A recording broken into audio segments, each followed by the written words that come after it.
ಓಂ ಶ್ರೀ ಗುರು ಬಸವಲಿಂಗಾಯ ನಮಃ. ನನ್ನೆಲ್ಲ ಪ್ರೀತಿಯ ವೀಕ್ಷಕರುಗಳಿಗೆ ವಚನಗಳು ವಿತ್ ಮುಗುಳುನಗೆ ಚಾನಲ್ಗೆ ಆತ್ಮೀಯವಾದ ಸ್ವಾಗತ. 12ನೇ ಶತಮಾನದ ಮಹಾನ್ ಚಿಂತಕ ವಿಶ್ವಗುರು ಬಸವಣ್ಣನವರ ಒಂದು ಅತ್ಯಂತ ಆಳವಾದ ವಚನದ ಬಗ್ಗೆ ನೋಡೋಣ. ಈ ವಚನ ಕೇವಲ ಭಕ್ತಿಯ ಮಾತುಗಳಲ್ಲ, ಇದೊಂದು ಆತ್ಮಾವಲೋಕನದ ಕೈಪಿಡಿ ಅಂತಾನೆ ಕೂಡ ಹೇಳಬಹುದು. ಹಾಗಾದ್ರೆ ಅಂತಹ ವಚನವನ್ನೊಮ್ಮೆ ಕೇಳೋಣ.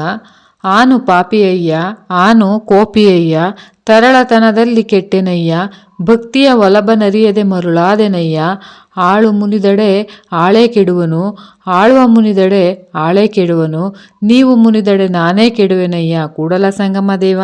ಎಂತಹ ಅದ್ಭುತವಾಗಿರ್ತಕ್ಕಂತಹ ವಚನ ನೋಡಿ.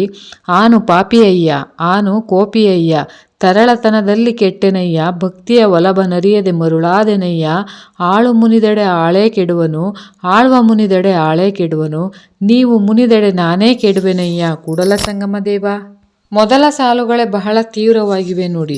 ಎನ್ನ ನುಡಿ ಎನಗೆ ನಂಜಾಯಿತು, ಎನ್ನ ಅಲಗೆ ಎನ್ನ ಕೊಂದಿತ್ತು. ಅಂದರೆ ನನ್ನ ಮಾತುಗಳೇ ನನಗೆ ವಿಷ, ನನ್ನ ಆಯುಧವೇ ನನ್ನನ್ನು ಕೊಂದಿತು.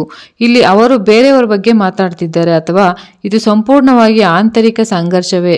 ಇದು ಆಂತರಿಕ ಸಂಘರ್ಷ. ಇಲ್ಲಿ ಹೊರಗಿನ ಶತ್ರುಗಳ ಒಂದು ಪ್ರಸ್ತಾಪವೇ ಇಲ್ಲ. ನಮ್ಮ ಯೋಚನೆಗಳು, ನಮ್ಮ ಮಾತುಗಳೇ ನಮಗೆ ಹೇಗೆ ಹಾನಿ ಮಾಡುತ್ತವೆ ಅನ್ನೋದರ ಬಗ್ಗೆ ಅವರು ಇಲ್ಲಿ ನೇರವಾಗಿ ಹೇಳ್ತಾರೆ. ಬೇರೆಯವರ ಮೇಲೆ ದೋಷಾರೋಪಣೆ ಮಾಡೋದನ್ನ ಬಿಟ್ಟು ತನ್ನ ವಿನಾಶಕ್ಕೆ ತಾನೇ ಜವಾಬ್ದಾರ ಅಂತ ಒಪ್ಪಿಕೊಳ್ಳುವ ಒಂದು ದೊಡ್ಡ ಹೆಜ್ಜೆ ಇದು.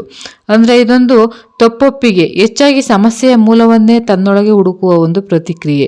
ಹಾಗಾದರೆ ಮುಂದಿನ ಸಾಲಲ್ಲಿ ಹೇಳ್ತಾರೆ, ಆನು ಪಾಪಿಯಯ್ಯ, ಆನು ಕೋಪಿಯಯ್ಯ ಅನ್ನೋದು ಈ ಪ್ರತಿಕ್ರಿಯೆಯ ಮುಂದಿನ ಹಂತವೇ ಖಂಡಿತ. ಇದು ಸಮಸ್ಯೆಯ ಮೂಲ ತನ್ನಲ್ಲೇ ಇದೆ ಅಂತ ತಿಳಿದ ಮೇಲೆ ಆ ದೋಷಗಳನ್ನು ಮುಚ್ಚುಮರ ಇಲ್ಲದೆ ಒಪ್ಪಿಕೊಳ್ಳುವುದು ಎರಡನೆಯ ಹಂತ. ತನ್ನೊಳಗಿನ ಪಾಪ ಕೋಪವನ್ನೇ ಅವರು ಬಹಳ ಪ್ರಾಮಾಣಿಕವಾಗಿ ಒಪ್ಪಿಕೊಳ್ತಿದ್ದಾರೆ. ಇದು ಅಹಂಕಾರವನ್ನು ಕರಗಿಸುವ ಮೊದಲ ಮತ್ತು ಅತ್ಯಂತ ಕಠಿಣವಾದ ಹೆಜ್ಜೆ. ತನ್ನ ಅಪೂರ್ಣತೆಯನ್ನು ಒಪ್ಪಿಕೊಳ್ಳುವುದರಲ್ಲಿ ಶುದ್ಧೀಕರಣ ಆರಂಭ ಆಗುತ್ತೆ. ಇಲ್ಲಿ ಭಕ್ತಿಯ ಹೊಲವನರಿಯದೆ ಮರುಳಾದೆನಯ್ಯ ಎಂಬ ಸಾಲು ಕೇಳಿದಾಗ ಒಂದು ಪ್ರಶ್ನೆ ಸಾಮಾನ್ಯವಾಗಿ ಬರುತ್ತೆ ನೋಡಿ. ಭಕ್ತಿಯನ್ನು ಒಳ್ಳೆಯ ದಾರಿ ಅಂತ ನಾವು ಭಾವಿಸ್ತೇವೆ, ಆದರೆ ಭಕ್ತಿಯೇ ನಮ್ಮನ್ನು ದಾರಿ ತಪ್ಪಿಸ್ಬೋದು, ಮರುಳರನ್ನಾಗಿಸ್ಬೋದು. ಅಂದರೆ ಹೇಗೆ ಇದು ಒಂದು ತುಂಬ ಮುಖ್ಯವಾಗಿರ್ತಕ್ಕಂತಹ ವಿಷಯ ನೋಡಿ. ಬಸವಣ್ಣನವರು ಕುರುಡು ಭಕ್ತಿ ಮತ್ತು ಜ್ಞಾನಯುಕ್ತ ಭಕ್ತಿಯ ನಡುವಿನ ಒಂದು ವ್ಯತ್ಯಾಸವನ್ನ ಸ್ಪಷ್ಟಪಡಿಸ್ತಾರೆ. ಹೊಲಬು ಅಂದರೆ ಸರಿಯಾದ ದಾರಿ, ರೀತಿ ಅಥವಾ ಜ್ಞಾನ. ಆ ಜ್ಞಾನವಿಲ್ಲದ ಭಕ್ತಿ ಕೇವಲ ಬಾಹ್ಯ ಆಚರಣೆಗಳಿಗೆ ಸೀಮಿತವಾಗಿ ನಮ್ಮನ್ನ ಮರುಳನ್ನಾಗಿಸುತ್ತದೆ. ಜ್ಞಾನವಿಲ್ಲದ ಭಕ್ತಿ ಆಡಂಬರದಲ್ಲಿ ಸಿಲುಕಿಕೊಳ್ಳುತ್ತೆ. ಇಲ್ಲಿ ಒಂದು ಲೌಕಿಕ ಉದಾಹರಣೆ ಇದೆ ನೋಡಿ. ಆಳು ಮುನಿದೆಡೆ ಆಳೆ ಕೆಡುವನು, ಆಳುವ ಮುನಿದೆಡೆ ಅಂದರೆ ಆಳ್ವ ಮುನಿದೆಡೆ ಆಳೆ ಕೆಡುವನು. ಸೇವಕ ಯಜಮಾನನ ಮೇಲೆ ಮುನಿಸಿಕೊಂಡು ನಷ್ಟ ಸೇವಕನಿಗೆ, ಯಜಮಾನ ಮುನಿಸಿಕೊಂಡ್ರೂ ಕೂಡ ನಷ್ಟ ಸೇವಕನಿಗೆ. ಈ ಅಧಿಕಾರದ ಅಸಮತೋಲನವನ್ನು ಅವರು ದೈವದ ಜೊತೆಗಿನ ಸಂಬಂಧಕ್ಕೆ ಹೇಗೆ ಜೋಡಿಸ್ತೇ ಈ ವಚನದ ಒಂದು ತುತ್ತ ತುದಿ ಅಂತ ಹೇಳಬಹುದು. ಈ ಲೌಕಿಕ ಜಗತ್ತಿನಲ್ಲಿ ಅಧಿಕಾರವುಳ್ಳವನು ಮುಂದೆ ಸಾಮಾನ್ಯ ಮನುಷ್ಯ ಹೇಗೆ ಅಸಹಾಯಕನೋ ಹಾಗೆಯೇ ಆ ಪರಮಶಕ್ತಿಯ ಮುಂದೆ ತಾನು ಸಂಪೂರ್ಣ ಅಸಹಾಯಕ ಅಂತ ಅವರು ಒಪ್ಪಿಕೊಳ್ತಿದ್ದಾರೆ. ನೀವು ಮುನಿದೆಡೆ ನಾನೇ ಕೆಡುವೆನಯ್ಯ ಕೂಡಲ ಸಂಗಮ ದೇವ ಅನ್ನುವಾಗ ಅಲ್ಲಿರೋದು ಭಯ ಅಲ್ಲ, ಅದು ಸಂಪೂರ್ಣ ಶರಣಾಗತಿ.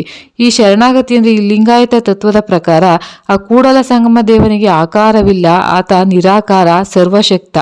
ಆ ಶಕ್ತಿಯ ಮುಂದೆ ತನ್ನನ್ನು ನಾನು ಅನ್ನೋ ಅಹಂಕಾರವನ್ನು, ಶೂನ್ಯ ಅನ್ನೋ ಅರಿವು ಇಲ್ಲಿ ವ್ಯಕ್ತವಾಗುತ್ತೆ.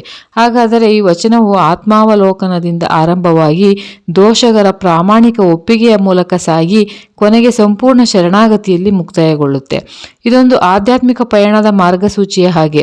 ನಮ್ಮ ಜೀವನದಲ್ಲಿ ನಾವು ಸೋತಾಗ ಕಾರಣಗಳನ್ನು ಹೊರಗೆ ಹುಡುಕುತ್ತೇವೆ, ಆದರೆ ಬಸವಣ್ಣನವರು ನಮ್ಮೊಳಗೆ ನೋಡಲು, ಜವಾಬ್ದಾರಿಯನ್ನು ತೆಗೆದುಕೊಳ್ಳಲು ಮತ್ತು ಅಂತಿಮವಾಗಿ ಅಹಂಕಾರವನ್ನು ಬದಿಗಿಟ್ಟು ಮುನ್ನಡೆಯಲು ದಾರಿ ತೋರಿಸುತ್ತಾರೆ.